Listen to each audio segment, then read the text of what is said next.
This is the S&P 500 Spider ETF SPY one-day reading for August 7, 2025. It's currently August 6, 2025, 12:20 p.m. Eastern Time. SPY at the time of this reading, $632.69. That's USD. And the shuffle video for the August 7th reading was created yesterday at 8:51 a.m. So if you're new to the channel, we're going to be covering the overall trend direction and chart behavior for the day. We're going to give you timing and chart behavior for the day's highest high, lowest low, and best trades. And we're also going to give you the hour by hour sequence of chart events. It's important to understand that the timing is usually on point to the hour, but there may be cases where you're going to need to give the timing plus or minus an hour or two of wiggle room. It's the sequence of chart events as outlined by the prediction that's most important to pay attention to. And that's why I do not recommend trading this information alone. You should only trade this information if you have access to the live Discord day trade alerts and swing trade alerts for SPY as part of the early access subscription. I've been doing this 26 years, my friends. So, benefit from the lessons I learned rather than you having to make those mistakes yourself. So with that said, let's get into it. The overall trend and theme for the day, we should have a significant move to the downside through multiple support levels. Behavior on the high side, there's a crest that turns over and we decline down to and through support. Then we do a U-shaped reversal and break out to the upside through that support, reuse it or through that price level and reuse it as support. The Princess of Discs in the low significator position, indicating a notable cash out opportunity at the low. Likely a lot of price change into and or out of the low on a one-day chart scale. And then we're advised to trade around a U-shaped dip with two peaks, one on either side of it. Now, in the in the pre-market, we've got a resistance level that's highlighted. Likely there's some flat behavior going on at that resistance. And then around the open, the unit cursor could be read a couple different ways. Either we had a sharp decline like after hours tonight into tomorrow and we open significantly lower, or more likely there's a sharp drop within a period of sideways fluidity, a sharp drop out of the open at a near overbought crest through multiple support levels into a low between roughly 10 and 11.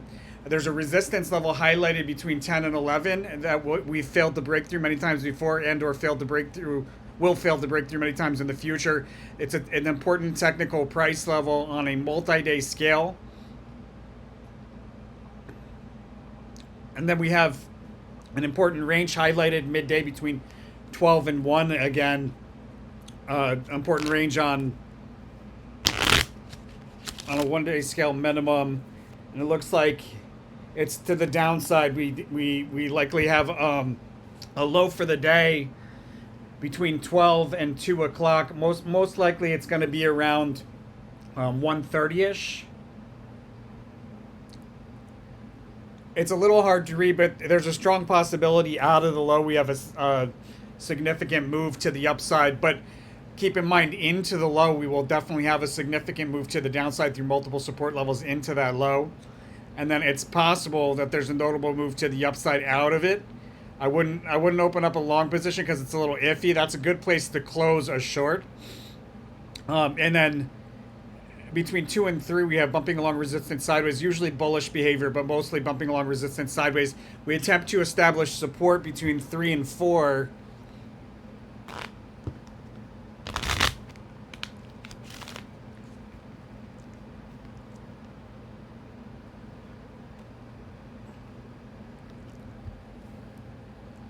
Hard to say if that's to the up. It's probably to the upside. So like the resistance between 2 and 3 that we're bumping along, we probably attempt to turn that into support in the last hour. There's a notable move right around the close to the upside, and then failed attempt to break through resistance, followed by a decline through key support in the post market.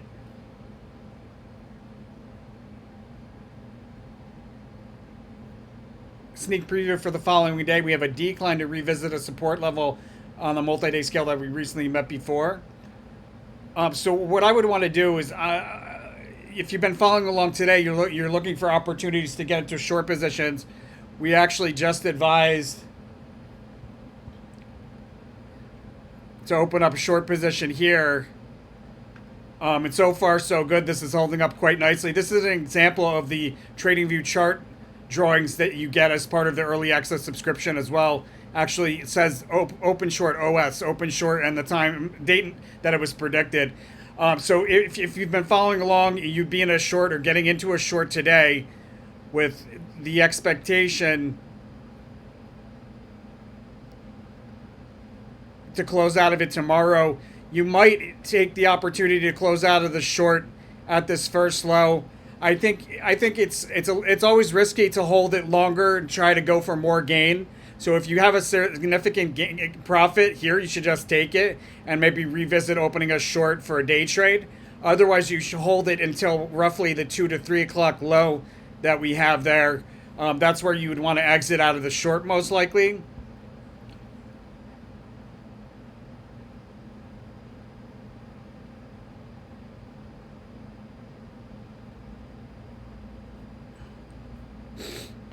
And I'll talk about what to do for August 8th in the August 8th reading coming up next. Guys, if you're interested in trading this information, you're serious about making some gains consistently, you want to go to our website, Tarot for Traders.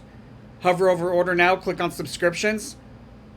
The early access subscription, it gets you the earliest access to any of our public posts. They come out on our Discord channel first. It also gets you the live Discord trade alerts, live TradingView chart drawings, all game-changing services as part of the early access subscription. That's $150 a month. You make that back and some in one trade. It's a no-brainer, my friends. So thank you to everybody that goes ahead and supports the channel like that. Much love and appreciation. And for those of you that don't know, the whole purpose of the channel is to transmute some of the competitive energy of the stock market into goodwill. We do that by following through on the rule of karma for the channel. You go to the resources tab of our website, and 5% of all profits should be donated forward to one of these charities. 5% of all profits should be donated back to the channel through one of these links. Thank you very much. It leaves you at 90%. Make sure to spend that 90% out of love. As long as you follow those rules, makes you an angel investor of the channel. You've effectively transmuted the competitive energy of the stock market into goodwill, and you're helping to fulfill the channel's purpose. So much love and appreciation. Blessings to all my angel investors. I'll see you guys on the next one.